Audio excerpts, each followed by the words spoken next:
Am I the a-hole for refusing full custody of my daughter after my husband asked for a divorce? I, 31, have been together with my husband, Alex, 33, male for 7 years, married for 4 years.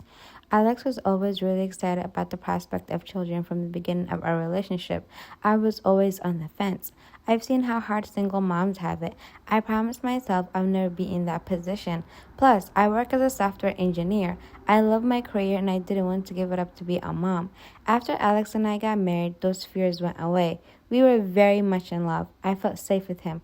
I told him my fears and he said all the right things to make them vanish. So we tried for a baby and had our daughter Ramona 2 years after we got married. The pregnancy and first year with the baby was extremely hard on me. I had multiple health problems during and after the pregnancy that were life-threatening and altered my body permanently.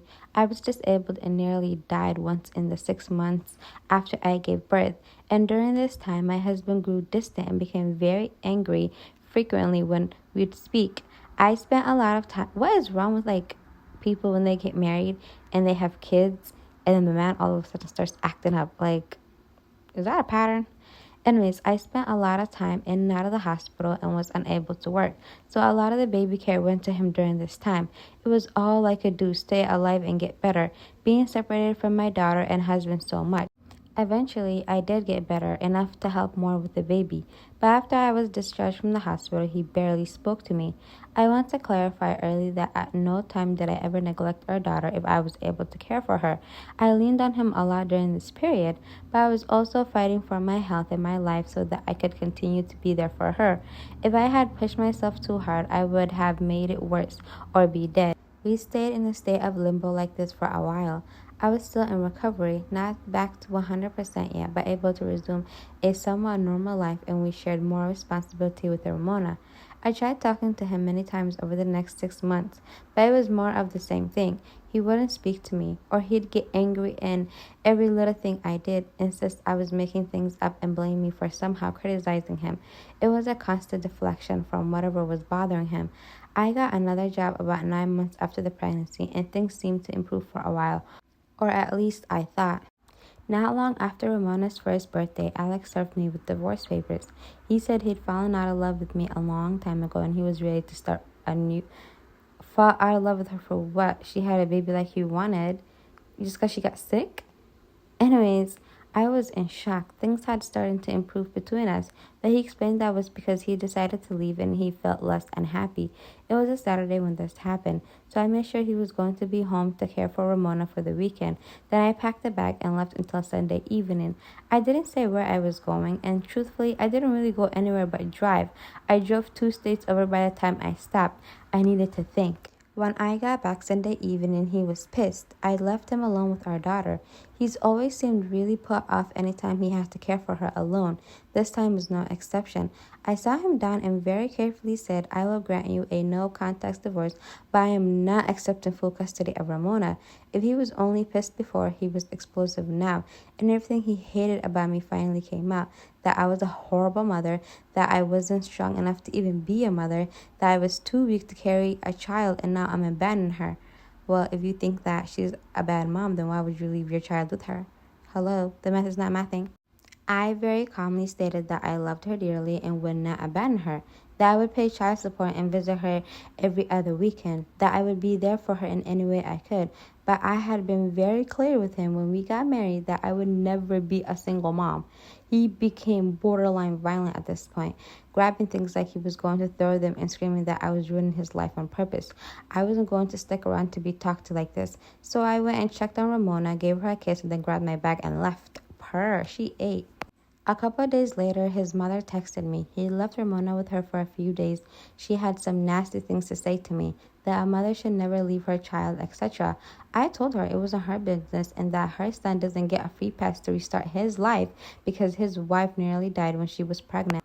And he became resentful with responsibility. He's also blown up my phone asking me when I'm going back home so you can take your daughter. But I've only replied, I've already told you what's going to happen here. I love my daughter immensely and I will be a provider for her. I will always support her, but I won't be her primary parent. So am I the a-hole? Honestly, I feel so bad for that child. Her mom doesn't want her, her dad doesn't want her, and her grandma doesn't want her. This is why I always say, especially as a woman, if you do not want to have a child, please, for the love of God and for the love of God only, stay firm on your stance. Do not say, oh, well, I don't want to have a child, but I met a man. No. Children are not toys. They're not a doll that you're buying from Walmart and then you can return it anytime you don't want it no more. They're little human beings that you have to be stuck with for the rest of your life. So please don't be having children because you met a man or because a man put all your worries aside or he eased all the worries you had.